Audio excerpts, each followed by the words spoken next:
Our honored guest tonight is a fine American. He has had many starring roles. In one of these roles, his role as a soldier in the U.S. Army,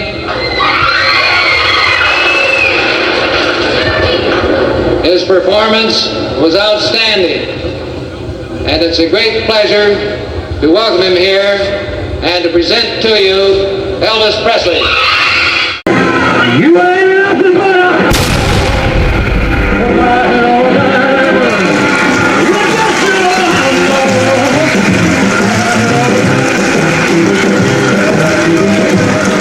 Hey gang, welcome to another PATE&PLACE. I'm glad you tuned in with me again today. Guys, thanks for tuning in to the channel today. Today we're going to look at a concert that took place March 25th, 1961. Yes, that Pearl Harbor, USS Arizona Memorial Benefit. Woo! Guys, probably like a lot of you, yes, I've heard all the details about Elvis put on a concert, raised money, and the memorial was built. However, researching this concert, this could arguably be, sound quality notwithstanding, one of the best concerts that Elvis ever put on in his entire career. Today, gang, we're just going to look at the highlights and events surrounding this show. I highly suggest that later on when you have time, go check it out yourself. You won't be disappointed. Alright guys, let's begin. Okay gang, our story actually begins when Colonel Parker reads an article on December 4th, 1960 on how funds for the USS Arizona Memorial stalled after only being halfway raised. On January 11th, 1961, Colonel announced Elvis and an all-star show, a benefit where every penny would go to the USS Arizona Memorial Fund. The venue was the Blotch Arena in Honolulu, Hawaii, and of the 4,000 seats sold, ringside seats would sell for $100 each, while the rest were sold for $10 or less. Elvis and Colonel bought the first 2 tickets, and it's reported that they paid all the expenses of the performers as well. The Colonel declared to raise $50,000, and filming on location for Blue Hawaii would begin immediately after this show. Elvis and Camp would set up at the Hawaiian Village Hotel in Honolulu for his entire stay in Hawaii. More than 3,000 fans had already gathered at the Honolulu International Airport even before Elvis's plane had left Los Angeles on the morning of March 25th. Wow. Look out! Here it comes, ladies and gentlemen! It looks as if it's Elvis Presley! Elvis is getting off the plane. He's shaking his head. He's accompanied by quite a few people there, and they're all moving around him. We're informed it's Hal Wallace right behind Elvis Presley. Elvis is wearing a very conservative dark suit this morning. He took off his pair of sunglasses, and Mr. Silva, representing the governor of the state of Hawaii, is now there putting away around Elvis. Elvis looks every bit as good as he did 4 years ago, girls, and I think the Army did perhaps a little good for him. What are you going to do today, Elvis? You're going to sneak out on the beach and get some sun? Take these layers off of my neck so I can walk.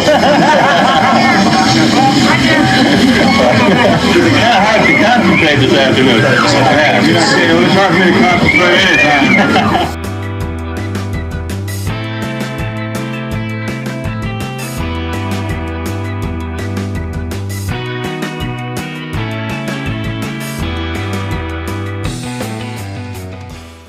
Elvis arrived at 12:15 before being whisked away to the Hawaiian Village Hotel. Here's a couple of photos of Minnie Pearl enjoying all the excitement surrounding Elvis and his arrival. At 3:45, Elvis gave a brief press conference for local reporters and high school newspapers. Appearing a bit tired, but for good reason, he had spent the previous 4 days recording the Blue Hawaii soundtrack. At just 26, Elvis was the #1 sensation in music, TV, and film. To warm up the crowd, the all-star band featuring Floyd Kramer and Boots Randolph backed the Jordanaires. Before the final act, Grand Ole Opry star Minnie Pearl took the stage just before Elvis. Elvis appeared on stage in dark pants, a ruffled shirt, and that famous gold lame jacket. It would be the last time he would ever wear the jacket, as well as his last concert in nearly 8 years. And what a concert it was! When Elvis appeared, the crowd cheered for over 2 minutes without letting up. What's this life, baby, love?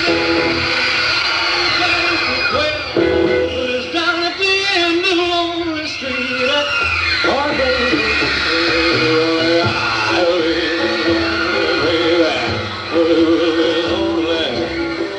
you'll be lonely, good night. Thank you very much, and I'll tell you, it's a pleasure to be back in Honolulu. I'd like to thank you all for coming out. We just ran out of electricity up here, that's the reason I'm talking so much. We got it?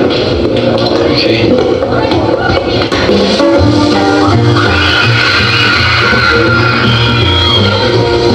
Well, bless my soul, what's wrong?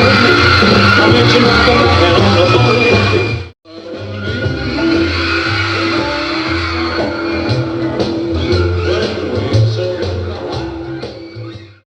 Thanks again, ladies and gentlemen.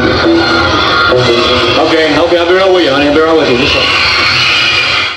This show was absolutely one of a kind, with Elvis performing every hit he had recorded since 1955 live, and practically with the same guys he recorded them with. I hear you.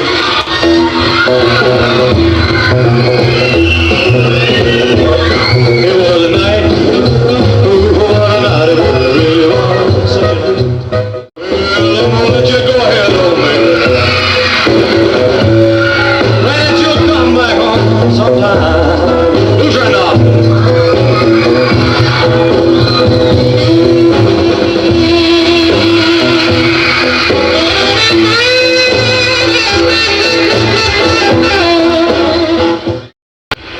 Thank you very much. I'm about to hot to death up here.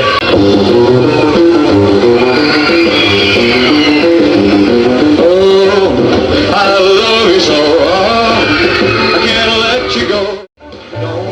Elvis goes through a slew of hits, including That's Alright Mama, Don't Be Cruel, It's Now or Never, Are You Lonesome Tonight, before singing the gospel, Swing Low, Sweet Chariot.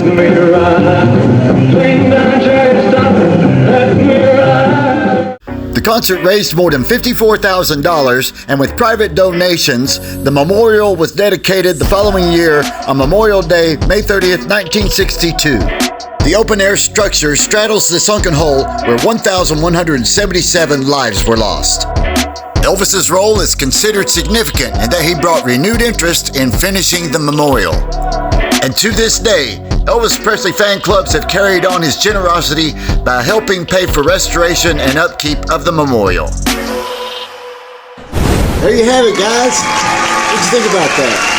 What a show, huh? It's like every song that Elvis recorded from 55 up live, and with the original band and backup singers as well. Not another concert out there like that one. Woo! Keep liking, sharing, subscribing, guys. Send them to all your friends. As always, keep rocking.